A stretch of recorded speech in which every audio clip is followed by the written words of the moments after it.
आप सब लोगों को नमस्कार।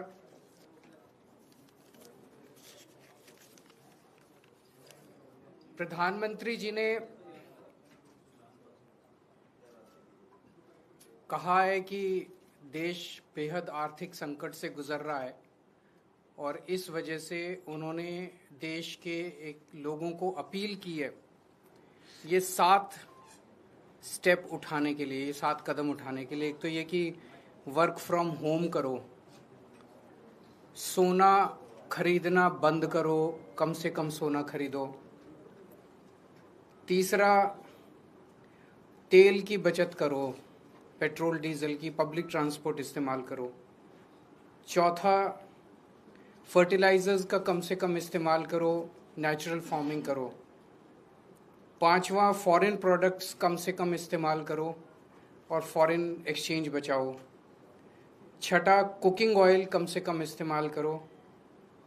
और सातवां, फॉरेन ट्रैवल बंद करो, विदेशों में जाना बंद करो। हमारे देश 1950 के बाद से अभी तक ऐसे कई समय आए जब देश अलग अलग संकटों से गुजरा। कभी अलग अलग देशों से युद्ध हुआ, चीन से, पाकिस्तान से, आर्थिक मंदी से भी गुजरा। लेकिन इतने कठोर कदम आज तक कभी किसी प्रधानमंत्री ने देशवासियों को लेने के लिए नहीं कहे। मुझे याद है लाल बहादुर शास्त्री जी ने भी देश के लोगों से अपील की थी, इंदिरा गांधी जी ने भी एक समय सोना ना खरीदने की अपील की थी, अलग अलग अपीलें की थी अलग अलग प्रधान। इतनी कठोर अपील, इतनी सारी 7 इतने बड़े कदम आज तक कभी किसी ने नहीं लिया। पूरा देश इस वक्त सदमे में है। तो मेरी 3 गुजारिश है प्रधानमंत्री जी से। एक तो ये कि अगर आपने इतने कठोर कदम उठाने के लिए कहा है तो इसका मतलब अर्थव्यवस्था का काफी ज्यादा बुरा हाल है और या आने वाले समय में और भी ज्यादा बुरा हाल होने का अंदेशा है। देश ये जानना चाहता है कि हम कहां खड़े हैं। आपने हमें कहा हम सब देशवासी देशभक्त हैं, कठोर से कठोर कदम भी उठाएंगे, कठोर से कठोर अपने को, अगर हमें कठिनाइयां बर्दाश्त करनी पड़ी, कुर्बानियां देनी पड़ी देश के लिए, वो भी करेंगे। लेकिन पता तो चले कि ये कदम क्यों उठाए जा रहे हैं, पता तो चले कि अर्थव्यवस्था कहां खड़ी है। केवल आदेश भर दे देने से तो काम नहीं चलेगा ना। ये देश हम सब लोगों का है, ये देश हम 140 करोड़ लोगों का है।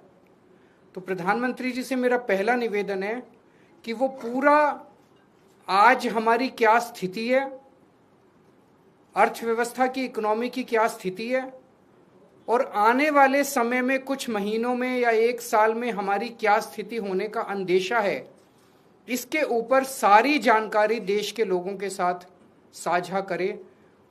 नहीं तो लोगों के मन में शंका पैदा होती है, अलग अलग किस्म की अफवाहें फैल रही है, कोई कुछ कह रहा है, कोई कुछ कह रहा है, अफवाहों का बाजार गर्म है। ये अर्थव्यवस्था के लिए अच्छा नहीं, अर्थव्यवस्था के कॉन्फिडेंस के लिए अच्छा नहीं है। दूसरा, हम सब जानते हैं कि ये इराक और अमेरिका के बीच जो युद्ध है उसकी वजह से हो रहा है। लेकिन इराक और अमेरिका की वजह से युद्ध जो है उसकी वजह से तो पूरी दुनिया प्रभावित है, सारी दुनिया के सभी देश प्रभावित हैं उस युद्ध की वजह से। लेकिन किसी भी देश ने, किसी भी देश की सरकार ने इस किस्म के ये 7 कदम उठाने के लिए किसी भी देश की सरकार ने अपने नागरिकों को अपील नहीं की है। एक भी देश नहीं है। किसी ने कुछ एक स्टेप, किसी ने 2 स्टेप, किसी ने, लेकिन ये 7 इतने कठोर कदम उठाने के लिए एक भी देश की सरकार ने अपने नागरिकों को अपील नहीं की है। इससे मन में शंका पैदा होती है कि कहीं स्थिति केवल इराक अमेरिका के युद्ध की बजाय और भी कहीं स्थिति कुछ और ज्यादा खराब तो नहीं है। हमारा देश किन परिस्थितियों से गुजर रहा है। तो दूसरी मेरी मोदी जी से प्रार्थना है कि देश के लोगों को बताए कि जो कदम किसी भी देश ने नहीं उठाए, सभी देश प्रभावित हैं, ऐसे कठोर कदम केवल भारत देश को उठाने की क्या जरूरत पड़ी, इतनी ज्यादा क्या खराब स्थिति हो गई। और तीसरी बात, इसका सारा बोझ मिडिल क्लास पे क्यों डाला जा रहा है? फॉरेन मत जाओ, फॉरेन प्रोडक्ट्स मत खरीदो, सोना मत खरीदो, पेट्रोल डीजल गाड़ी मत इस्तेमाल करो, वर्क फ्रॉम होम करो, पब्लिक ट्रांसपोर्ट केवल और केवल इन सारे कदमों से केवल मिडिल क्लास बहुत देशभक्त है। जरूरत पड़ेगी किसी भी हद तक मिडिल क्लास देश के लिए कुछ भी करेगा, लेकिन केवल मिडिल क्लास क्यों? सबसे पहले अगर कुर्बानी देनी चाहिए थी तो देश की सरकार को कुर्बानी देनी चाहिए थी। देश की सरकार अपने खर्चों के ऊपर, अपनी कंज्यूमर जो कंज्यूम करते हैं अपने खर्चों के ऊपर, देश की सरकार सबसे पहले कटौती करती। देश की सरकार ने कोई कटौती नहीं की। उसके बाद देश के प्रधानमंत्री और सारे मंत्री मिलकर अपने अपने खर्चों पे और कंजम्पशन पे कटौती करते। उन्होंने भी कोई कटौती नहीं की। सब खुले घूम रहे हैं, विदेशों में भी जा रहे हैं, गाड़ियां भी खूब इस्तेमाल कर रहे हैं, हवाई जहाज सब हो रहा है, सोना भी खूब खरीद रहे होंगे। उसके बाद अगर बनता था तो अफसरों के ऊपर, अफसरों से उम्मीद की जाती कि अफसरशाही जो है वो कुछ कुर्बानी करेगी। उसके बाद उम्मीद थी देश के अल्ट्रा रिच, जिनमें मोदी जी के कुछ दोस्त हैं, उनसे भी एक अपील करते मोदी जी की अडानी जी भी कुछ कुर्बानी करें, और जो देश के अल्ट्रा खरबपति अरबपति हैं वो भी कुछ करो। उनसे भी कोई अपील नहीं की गई। केवल और केवल देश की मिडिल क्लास से ये अपील की गई। इस बात का दुख होता है। मैंने पिछले 2 दिन में कई लोगों से बातचीत की, उन्होंने कहा हम करेंगे देश के लिए कुर्बानी, लेकिन केवल हम क्यों? अडानी जी कुर्बानी नहीं करेंगे, मंत्री कुर्बानी नहीं करेंगे, अफसर कुर्बानी नहीं करेंगे, मोदी जी कुर्बानी नहीं करेंगे, देश तो सबका 140 करोड़ लोगों का है, चुन के केवल मिडिल क्लास के।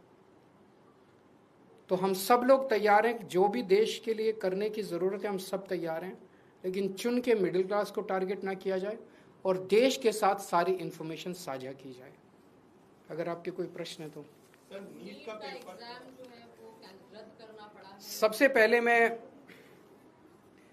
उन लाखों बच्चों को और उनके पेरेंट्स को अपनी तरफ से पूरी संवेदना देना चाहता हूं जो इस परीक्षा के रद्द होने से प्रभावित हुए हैं। मैंने भी अपनी जिंदगी में आईआईटी का पेपर दिया था पहले, फिर सिविल सर्विसेज का पेपर दिया था।